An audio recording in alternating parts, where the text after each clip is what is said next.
けが読み直している。読み直している。読み直している。読み直している。読み直している。エキスしたいと読み直している。読み直している。だけが読み直している。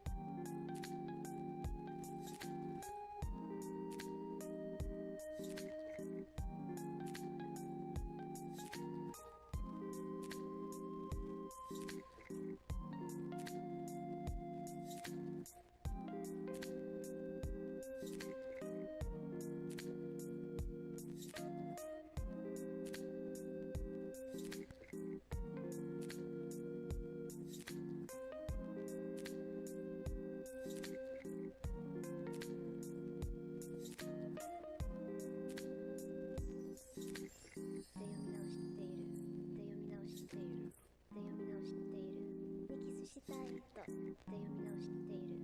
読み直している。だけが読み直している。読み直している。読み直している。読み直している。読み直している。エキスしたいと読み直している。読み直している。だけが読み直している。読み直している。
Am I? Yeah, baby. Yeah, baby. Fuck, baby. Yes. Good morning. Good morning, everyone. Oh, I still have sleepy eyes. Oh. Oh, did you see that? Did you see the new? Did you see the new tee? Hmm. Did you see the new tee? Did you see the new hat? We had a hell of a week this week.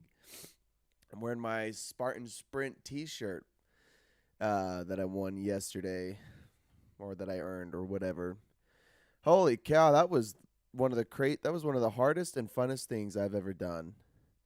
Um, that Spartan race was so crazy. I ran it with Kayla yesterday, and we had no idea what we were getting ourselves into.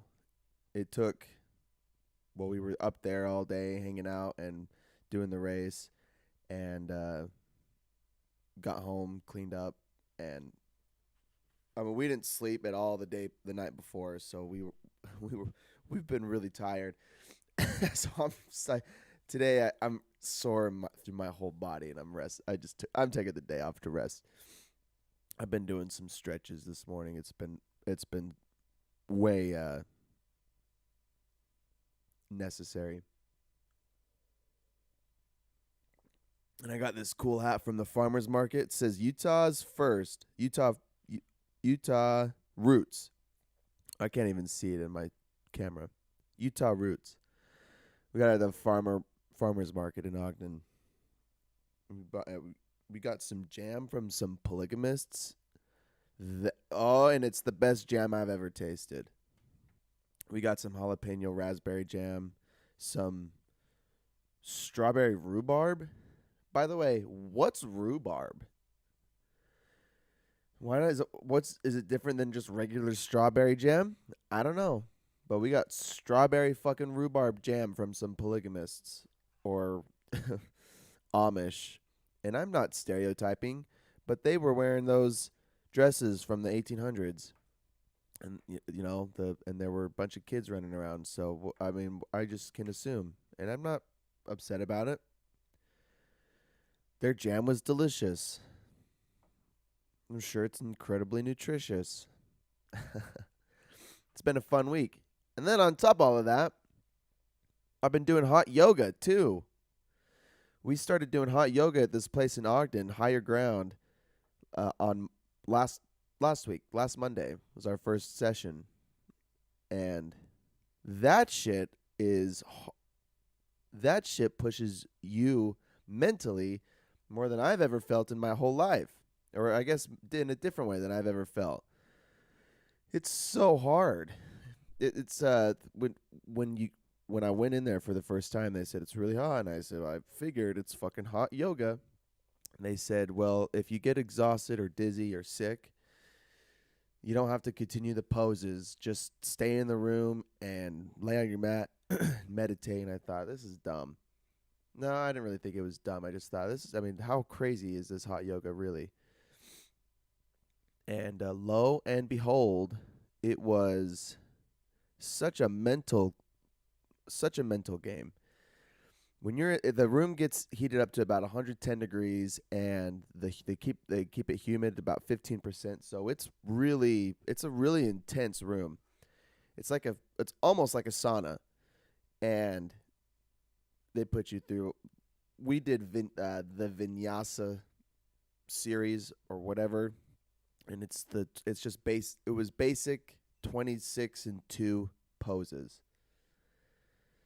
So it wasn't anything extraordinary. It was like a beginner's class, but it's such a mental game to sit in and focus on your breathing and focus on the stretches and on yourself in the mirror. It's a really cool experience. So we've went several times throughout the week. Probably gonna keep going. Uh, it was a really that's an awesome. I've heard a lot about doing yoga, hot yoga, and I always have been interested because I'm not very flexible. I guess my main interest was I want to be I want to have stronger joints, and I want all of my uh joints and tendons and muscles to be like the strongest they can forever. In the Goggins book, in Can't Hurt Me, at the end of the book, after he's been doing those ultra marathons and after he's set the pull up world record, he said he got so, I don't know if I talked about it, but he said he got so sick that he thought he was going to die. And it was because of some kind of pressure or tension in his spine. And so his doctor recommended surgery, and then some guy that he met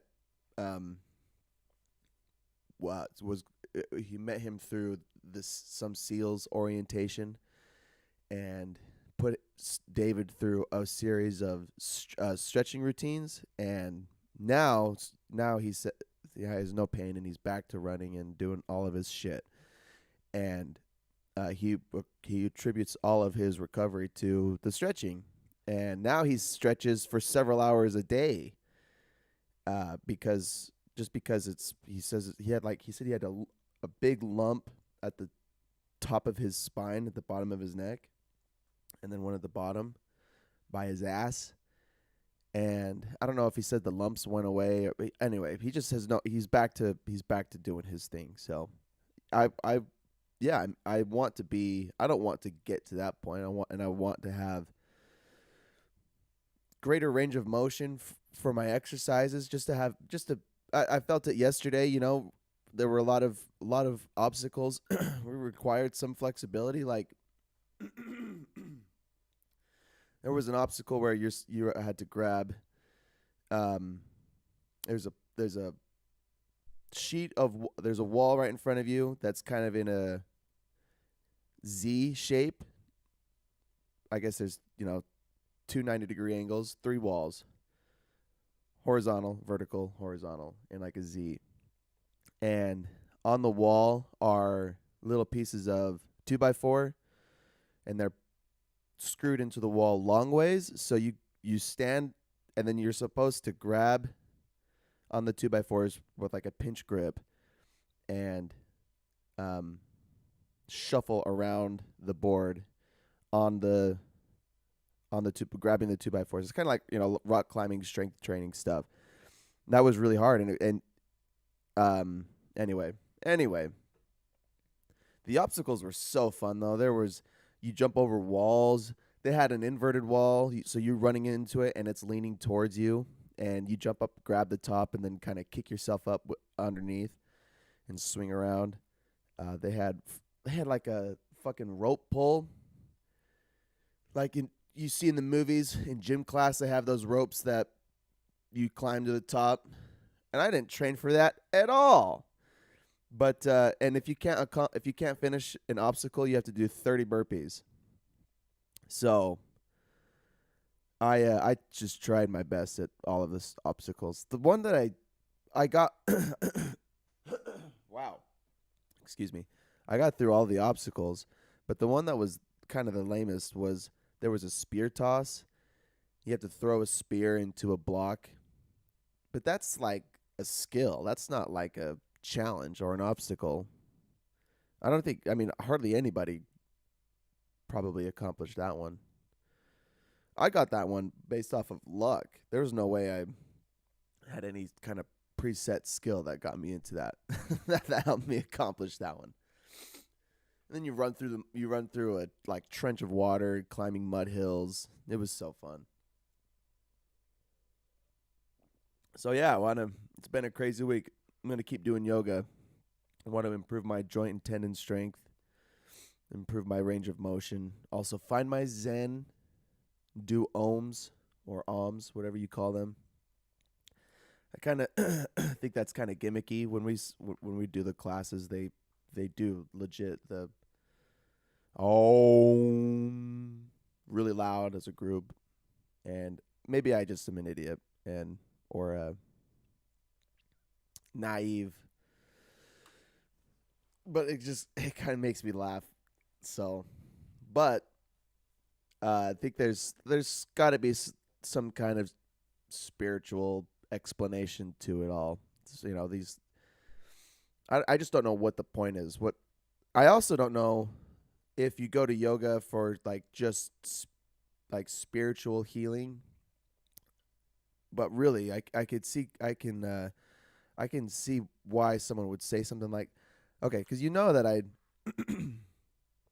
oh, I'm going off on the I'm going off. I didn't even want to talk about yoga this much. But when you're in that hot yoga room and you're sitting on your mat and water, your sweat is running down your body onto your mat. It's like the devil is in there. It's just you and all of your demons. And you have to sit in there with all of your demons. And you kind of just let them laugh at you. And you got the whole time you're trying to focus on your breathing and your stretching. It's a pretty cool experience. So with all of that being said, I had a really good week, and I don't have as much planned this week. I do have my next tattoo appointment set on Wednesday. So next week, if you tune in, you'll see everything else filled in finally. It'll all finally be done. I got just a little bit underneath my bicep to fill in, and then he's going to shade around my shoulder.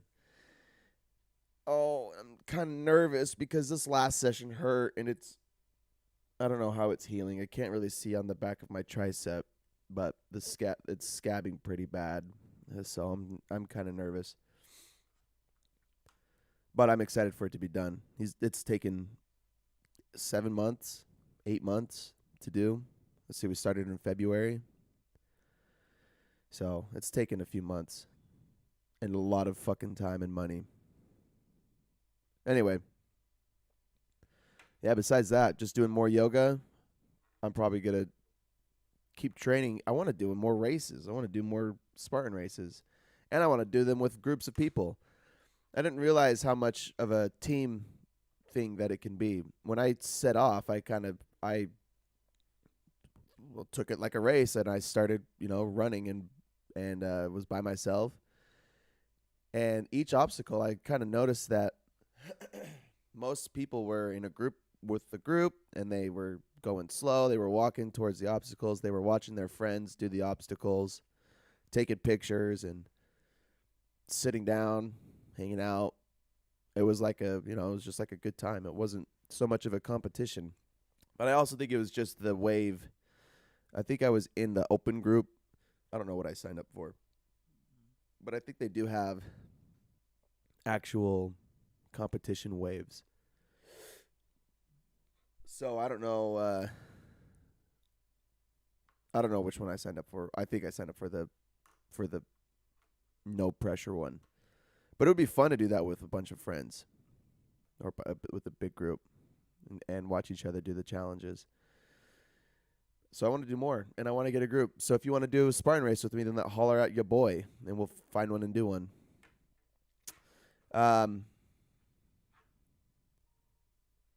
I also don't want to say I hate when I re-listen to my episodes and I hear myself say I cut out like, when people say I wanted to do this like it was so hard or something like that. Like it was like, you know what I mean? And like and yeah, just like that. Just I want to cut that out. Well, this last week I read Primal Blueprint by Mark Sisson.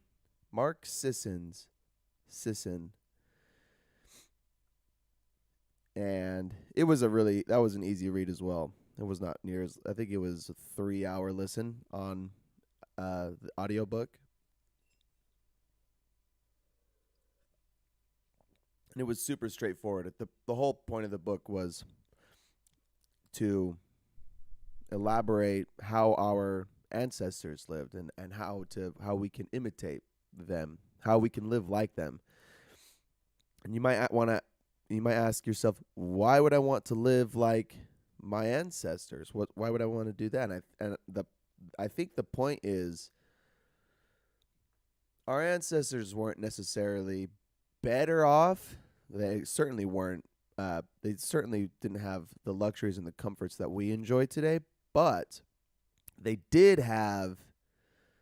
were more in tune with their environment and with their circumstances, and uh, they knew more individual. I think in Sapiens he elaborated, our ancestors knew more individually than we do as people. They knew more about everything, but nowadays humans know more about a small group of things. So our ancestors were able to survey areas and memorize and remember landscapes, scents, and things with food. They were able to remember poisons and where to find what kind of food uh, and territories and animals and prey and predator that were available in their area, and have a really they were just everything was really detailed in their brain. But humans today don't have that much detail in their mind. They have more detail for specific things, more niche groups, like it's like if farmers are really keen on agriculture, but they don't. So maybe you know what I'm trying to say, but so you might let's go back to that question. Why would I want to live like my ancestors, or what's the point of following the primal blueprint? Well, I think the point is they they uh humans evolved over time to become what they were over hundreds of thousands of years, and then just within the last 10,000 years, I think, since the agricultural revolution, and then what was the cognitive revolution about 300,000 years ago. But humans have been evolving for, I think, what did I say from Sapiens?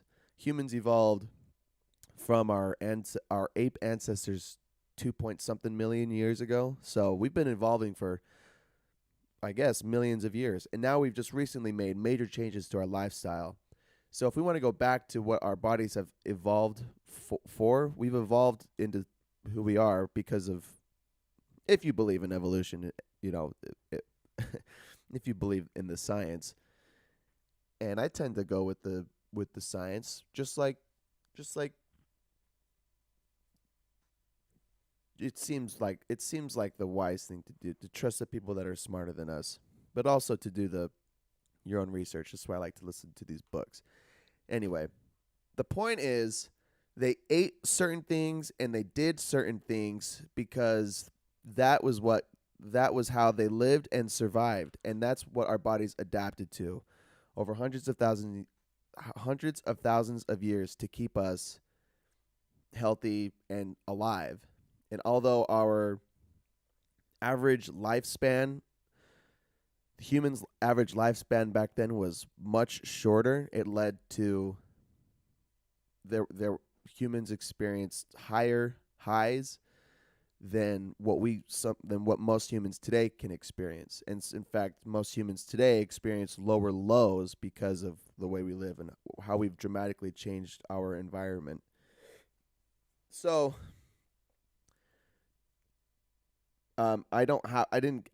did not get the physical copy of the book fast enough. I found he has a website. It's called Mark's Daily Apple. It's where I'll find all of the points from the book to recap. He says the premise of the blueprint is a set of simple instructions that allows you to control how your genes express themselves in order to build the strongest, leanest, healthiest body possible, taking clues from evolutionary biology. That's primal. So I'll say it one more time. The Primal Blueprint is a set of simple instructions that allow you to control how your genes express themselves in order to build the strongest, leanest, healthiest body possible, taking clues from evolutionary biology. There are 10 points to the Primal Blueprint. The rules of living 10,000 years ago. The first point was eat lots of animals, insects, and plants. I'll just go through all the points. He goes into depth, and it's, I mean, you could kind of make assumptions on the elaboration, but he in the book he talks about the diets and how all of the diet affects, and the exercises and the routines affected humans then, and how the changes that we've made today affect us now. So the first point, eat lots of animals, insects, and plants. The second, move around a lot at a slow pace. I'll come back to some of these, because some of these I've had a lot of thoughts on. Number 3, lift heavy things. Number 4, run really fast every once in a while. Number 5, get lots of sleep. Number 6, play. Simple enough. Number 7, get some sunlight every day. Number 8, avoid trauma. I don't think he says it's trauma. I think he says don't do stupid things. Or maybe I just don't remember right. Number 8 is avoid trauma on the website. Number 9, avoid poisonous things. Number 10, use your mind. Use your brain. That's it. So they make sense. They're pretty straightforward.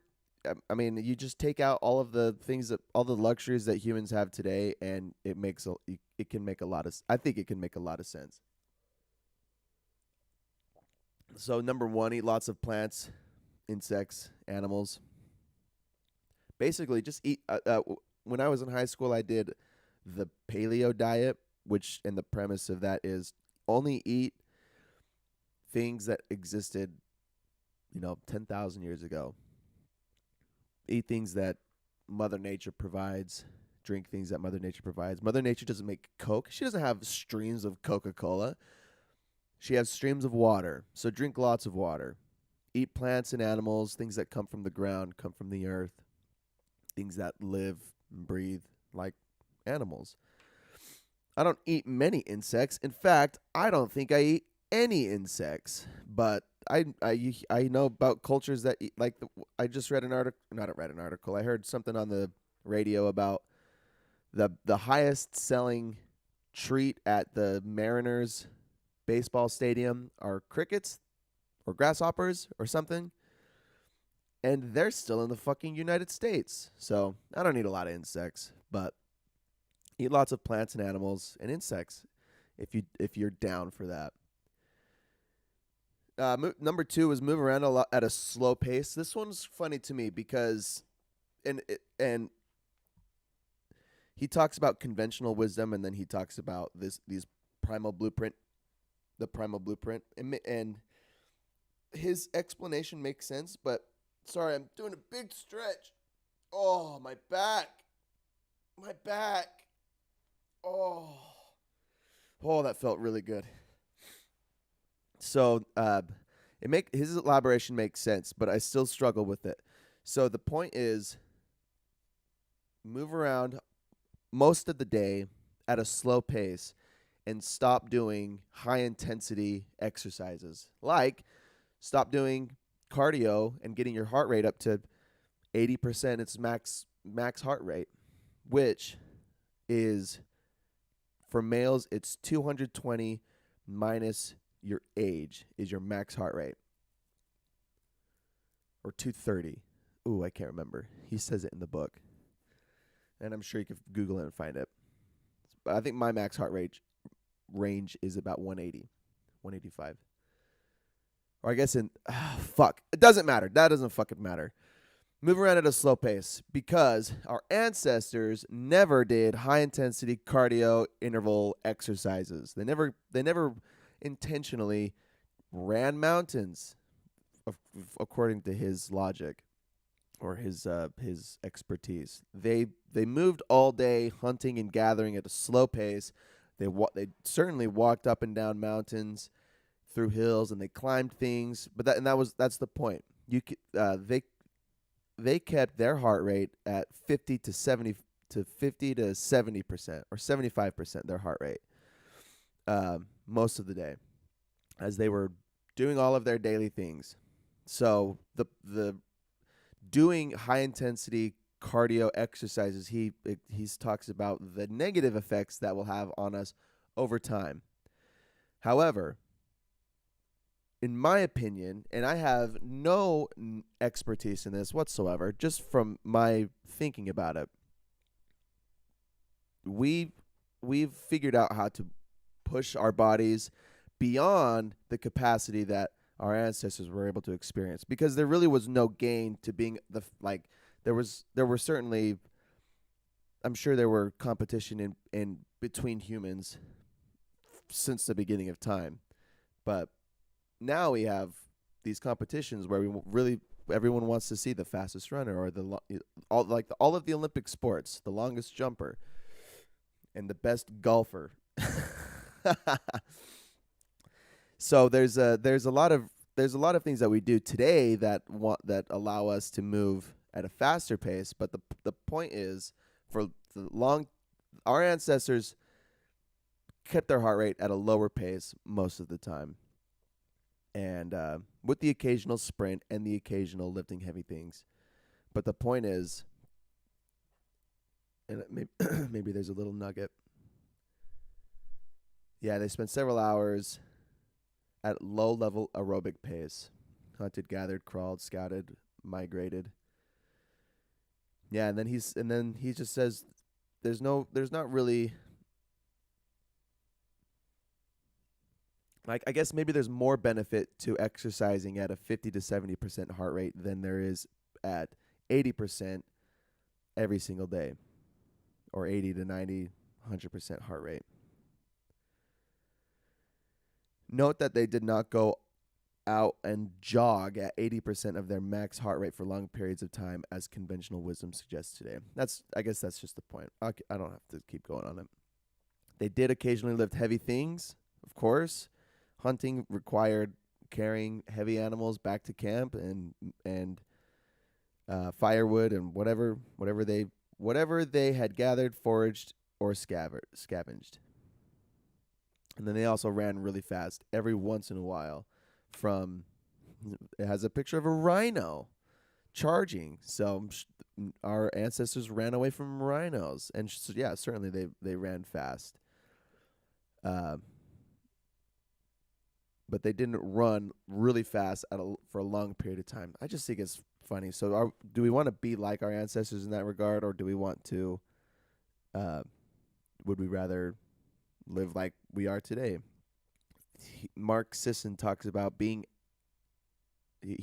I don't know much of his history, but he was an athlete in his younger days. He's an older guy now, and talks about his extensive cardio routines, but how now as a adult or as a grown man, he living in a smaller,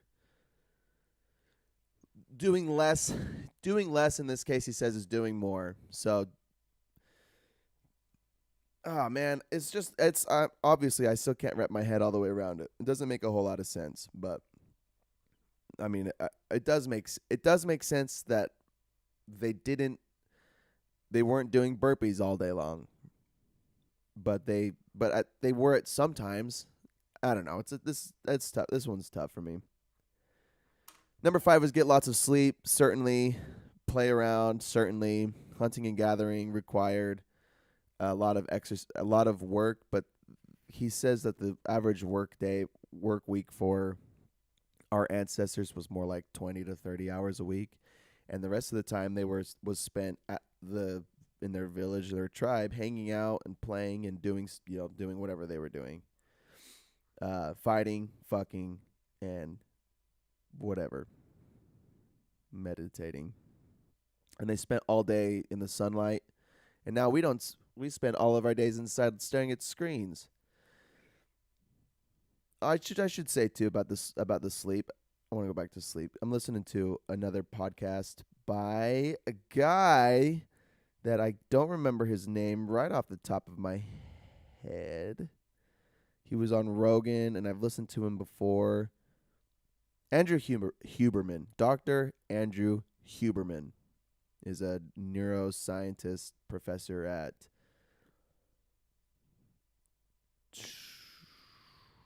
I want to say Stanford.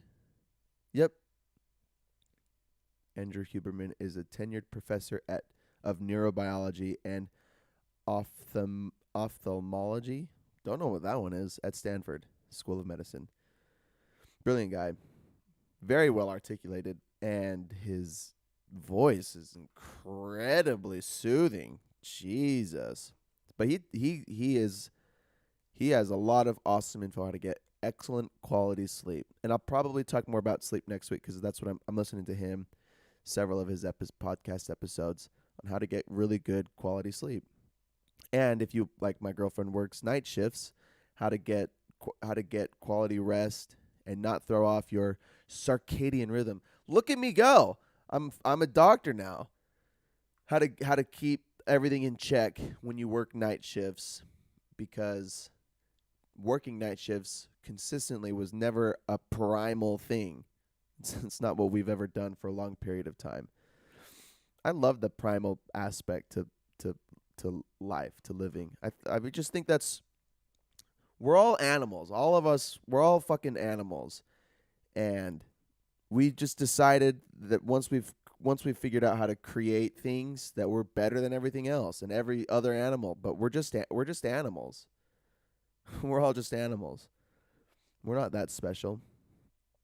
Man, that's such a sad thing to believe. That's a pessimistic viewpoint. I understand. I like to be optimistic. I don't want to be pessimistic, but I just don't have a I'm positively pessimistic. Like, it's not a bad thing to be. I don't think it's a bad thing to consider humans not important or not special. We're because we still experience special things. Like, it's amazing to feel love and camaraderie from your friends and from your family and loved ones. To have those relationships is special. To be able to experience those things with loved ones, like to go run a Spartan race with your girlfriend, and then your friends show up and we're hanging out and we're having a good time. We go to dinner. That's a special thing to enjoy.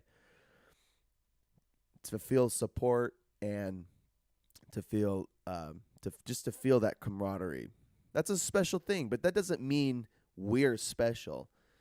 Because I think most animals feel that kind of camaraderie most of the time. When like packs of wolves, like packs of foxes or herds of sheep, they feel security and they feel comfort when they're with their pack, when they're with their group. Most animals, I'm sure, feel something like that. They just feel loved, and then they feel scared when they're not with their tribe, or when they have unsuccessful hunts or something. I'm sure there's studies about this kind of shit. I'm sure some scientist there's several peer-reviewed published articles or whatever about loneliness in other animal species, other animals. I'm sure everyone experiences that. But I don't think foxes think that they have a special role to play in the universe because they feel love and connection from their yeah, man. They don't. Nobody does. I mean, everybody has feelings. Everything has feelings to some level. Maybe. I don't know that. So humans. That's not negative. It's not a negative thing to say humans aren't special. It's just a fact. It could just be a fact. But it doesn't mean that the things that we experience aren't special. It doesn't mean that the love that we experience isn't special. It's still love, and it still feels good. We still want security. We want comfort, and we want to be surrounded by the good things in life. But if it turns you on to think that you're one of the, what are you doing? Stop doing that making those noises. If it makes you feel better that there might be a reason why you are here, it makes you feel better that there might be a higher power that created you and makes you special, more important than all of the other animals and insects and life on Earth. If that makes you a better person, then I would not discourage that.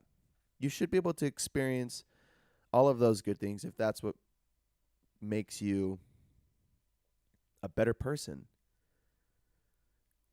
But at the same time, if I don't think that we come from those things, if I think that all of this is, if you think that this is kind of just an anomaly, life on Earth from a Big Bang, and now we're here, and humans have lived for hundreds of thousands of years, and I'll say it again, and we're concerned about our 85 years on the planet Earth when we've been around for hundreds of thousands of years, then I don't find any significance in that. But I do think I am alive and aware of my situation and circumstances, and I'm going to stop going off this tangent and get back to the point. It's because I've said all that several times before. Getting sunlight every day. That one's obvious. Yes. Avoid trauma. Avoid doing stupid things. Yeah, this one. Yeah. Our ancestors to survive. One of the reasons that the survival rate for our ancestors was so low was because it was tough. Well, let's see. There were more, not even more. There were just different things that were trying to kill humans all day, like this picture of a crocodile. And animals were hunting humans all the time. There was not as much security that we experience today. I don't go out of my door and worry about bears attacking me. I do if I go into the woods, but I don't worry about that as I'm cleaning carpets. But humans had to always be aware of other animals trying to hunt them and kill them. So to avoid trauma or avoid doing stupid things, you move in packs, and you move you move carefully and cautiously. And if you do stupid things, then you're gonna die. So there was just I think the chance for death, well, and then there was the chance for infectious disease and infections from minor cuts and bruises and whatever. There were no remedies to the common cold or the flu. The flu kills people. A lot of things kill people. So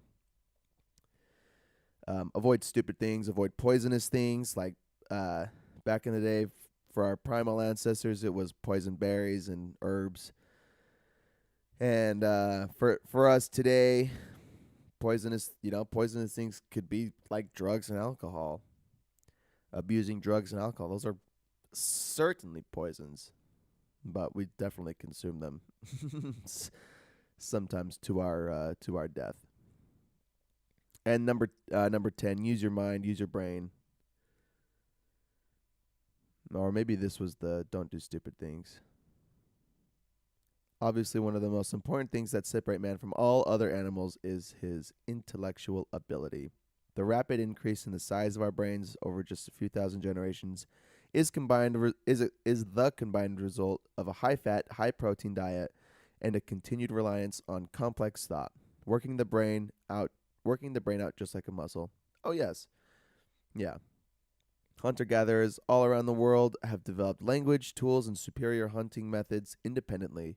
The fact that some haven't entered the industrial age doesn't mean that they don't possess the same ability to process information rapidly and effectively. Oh, that's it. And then there's just a long parenthesis. The fact that some haven't entered the industrial age doesn't mean they don't possess the same ability to process information rapidly and effectively. That's it. If there's any doubt on your part about whether or not we should emulate our ancestors, okay, I have not read this, but this seems certainly beneficial.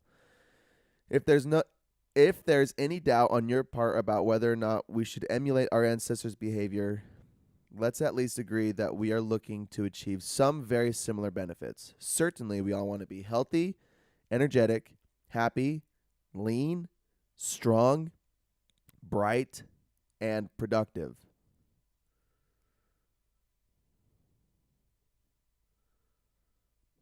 Oh, and then he goes through the same things on how to do it. Oh, that's really cool.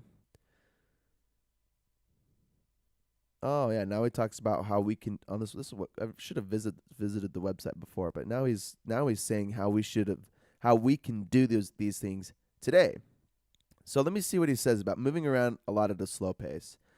Do some form of low level aerobic activity 2 to 5 hours a week, whether it's walking, hiking, easy bike riding, or swimming. Ideally, and when possible, find time to go barefoot or wear as little foot support as possible. Low level activity is necessary. The combined effect will be an increase in capillary perfusion, excuse me, fat burning, and overall integration of muscle strength and flexibility. He just says, yeah, just don't do it. Get plenty of quality sleep. I liked this book. This was a good book. That's about it. So I like to follow the primal lifestyle as much as I can, even though I'm currently talking to you virtually through the internet that is not even close to being primal. I do enjoy face-to-face communication though, but I recognize that part of being human is being creative and innovative. And we have improved our life circumstances tremendously. And I would never say I don't think I would say that humans, the primal humans, were happier or better off than us today. I think we have the same ability, the same capacity to achieve happiness as we did before. But in fact, maybe now we have a better way. We have an idea of how to do it better. We can live more comfortable lives, and we have more security. We have more ability to be connected to our family and our loved ones. But we abuse these things that often lead to our detriment. That's probably the point of the whole thing. We do a lot of good. We have a lot of good, and we abuse the good that we have. And it often leads to our detriment, to our misfortune and our unhappiness. So I guess maybe the point of the Primal Blueprint is recognize what made humans happier then. It made them healthy and strong and lean and all those things that he listed off. What made them accomplish those things then, and what we have now to enhance those experiences. I like to do cardio. Maybe that's why I'm pissed about that rule, because I like to run up a mountain, and I like to do HIIT workouts. I like to do really heavy lifting most of the week. It's just, I guess it's just a different. Yeah, sure, there might be negative consequences to it, but there's negative consequences to. You can put a negative consequence to everything. So then what's the? So then we just do what we want, right? We just do what we want anyway, whether it comes to our detriment or not. The point is to be happy and healthy and as strong as possible, and to take care of our bodies really the best way that we can, that we see fit. So, or not that we see fit, but like maybe what the studies explain, what they show, because there's obvious consequences to certain decisions. If you eat fast food every day and you don't exercise, there are obvious consequences. But if you eat well most of the time and exercise, even if you just are walking for an hour a day, there are serious positive consequences. So maybe that's the point. All right, I'm stumbling, and I'm getting so many fucking calls from people wanting their carpets cleaned right now, and so I got to go take care of some business. I wonder what the carpet cleaning industry was like in the primal age. Primal carpet cleaning, baby. That's what we're going for, baby. Fuck. That's what we're at. All right. Thanks for listening. Thanks for showing up. I don't know who's here. No one said anything in the chat. But that's fine, because I don't do this for you. I do this for me. certainly it's nice to have people show up. Oh, there it is. Yeah, Shy Gamer Girl. I know you always come through. There's I do a lot of self-reflecting, and when I make notes for this for the next week's episode, I think, what's the point? What's the point? Why do I even want to share this? But the point really is this keeps me accountable. And if anybody shows up, I want to be some kind of influence in a positive direction. So I love doing this just for me. I but I also really enjoy putting it out there. And I got to say, I forgot to I had posted, or I had uploaded my last week's podcast, but I forgot to publish it. So it just went live yesterday, and then this one is going to go live tomorrow. They're supposed to go live on Tuesday morning. That's what I had it set, but I forgot to publish last week's. So you're going to get this week's and last week's pretty much at the same time. So yeah, the point, I'm not doing this because I want to gain massive followers. I do want people to listen, but I'm not doing it to get people to listen. I want to keep improving myself and share the things that I'm learning. I want to share my thoughts, my opinions. It helps my thought process roll. And honestly, I just love to bullshit like this. I mean, I have played video games in the past for hours to no audience. But I don't publish it because yeah. It also takes a whole lot of work. If that's what you do want to do, if you want to have a high volume listener base for podcasts or for video game streaming or the fucking hot tub streamers, it takes a lot of work to build up a following and to build up viewership. That's not an easy thing to do. Maybe at some point I'll be more interested in doing that. But right now it's really just about me taking care of my business and then sharing what I'm learning and trying to do the best that I can do. So that's the point. And that's it. So I'm going to go do some primal carpet cleaning, baby. And next week, well, I should share. Let's see. I don't know if I am listening to those sleeping podcasts. I should make sure I have something else lined up to read, because I don't want to come next week unprepared. And this is why I do the podcast, because I want to be prepared every time I come to the podcast. I have a few books in my want to read list. Another book by Mark Sisson I have, 2 Meals a Day. That one's more of a diet book though. Lose fat, reverse aging, and break free from diet frustration forever. Drug Use for Grown-Ups by Dr. Carl L. Hart. That was an awesome podcast with Rogan.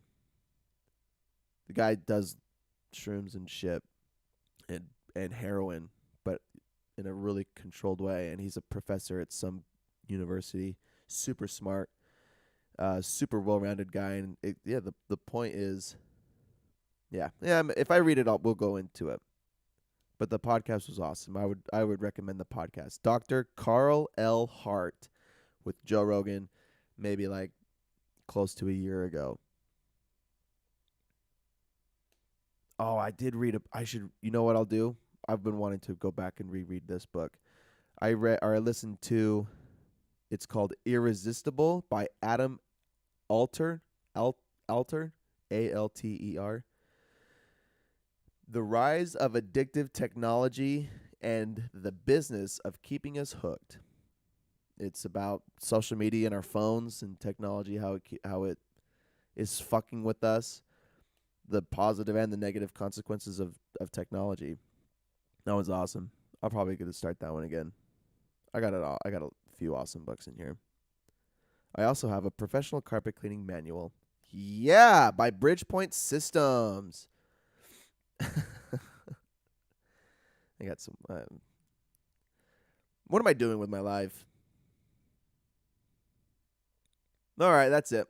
That's what I'm gonna I'm gonna leave you with the professional carpet cleaning manual. Next week, same time, 9 o'clock a.m. Mountain Standard Time, unless I say something otherwise in my social media, which is included at the bottom of the screen. That's really tricky because it's mirrored. It doesn't matter. I don't fucking care. But thanks for coming. Shy Gamer Girl 8. I'll see you later. I'll talk to you later.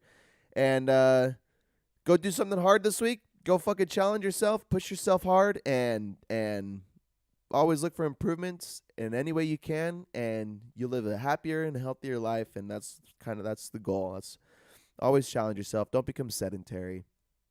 And because out of hard things is where there was one thing how could I forget to mention this? I'm going to say it at the end where no one's listening, or I guess at my yoga instructor said, we struggle in here so we don't struggle out there. We show up to yoga and push ourselves and challenge ourselves so we don't struggle out there. We work hard in here so we don't struggle as much out here in the world, in our life. That's what I'm going to leave you on. All right, everyone, go have a great week. Thank you so much.